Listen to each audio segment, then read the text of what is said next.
Fox 6 News at 10. Coverage you can count on. Did you get a picture? Good. Okay. And the school is in a panic, and I'm in the library. I've got students down under the table, kids. Heads under the table. Why? A stunned nation asks, can we prevent another schoolyard slaughter?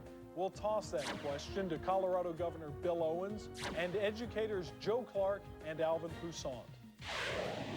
Have the latest domestic and world crises pushed Republicans to the sidelines?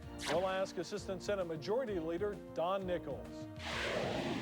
Our NATO allies are pushing for ground troops. So who's in charge here, them or us? We'll quiz Senators Joseph Biden and Mitch McConnell.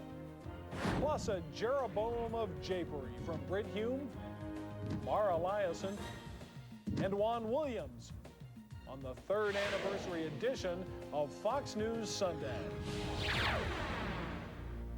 Good morning, I'm Tony Snow. Welcome to Fox News Sunday. Our guests will join us in a moment, but first, Fox News correspondent Shepard Smith has the latest from Littleton, Colorado. Good morning, Shep. Good morning, Tony. Authorities are now calling this the most widespread investigation in Colorado history.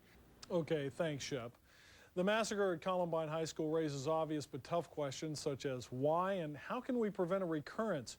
We'll debate those matters with Colorado Governor Bill Owens, Harvard professor Alvin Poussant, and former high school principal Joe Clark. Gentlemen, welcome. Governor, let me begin with you. A lot of people right now are trying to figure out how to apportion blame. I would like to throw up very quickly a Fox News Opinion Dynamics poll question. People were asked who might be to blame for the present tragedy. And most of the folks said that parents, 58% as opposed to pop culture, 29%.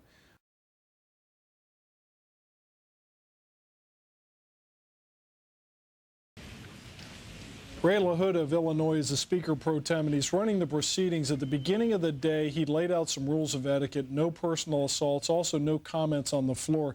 He is trying his best to maintain decorum during what is likely to be a very, very emotional debate during the course of the day. When he stood up, said, let's catch the falling flag, appealing to the notion that there are somehow values that would be enforced by this impeachment proceeding. Okay, thank you, Juan. This is a day of great grandiloquence and passion. Right now, Martin Frost, a Democrat from Texas, has the floor. The opportunity to even consider it today. There is no fairness on this floor today.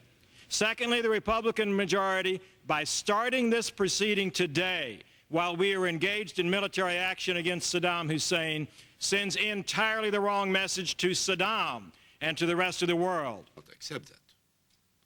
It's against their policies. Well, you get a flavor. Tariq Aziz, the Deputy Foreign Minister of Iraq, addressing reporters in Iraq as air raid sirens wail in the background, accusing the United States of being a criminal hegemon and also accusing President Clinton of being surrounded by a Zionist clique of advisors who are trying merely to show that the United States is the world's remaining superpower and thus abusing the power.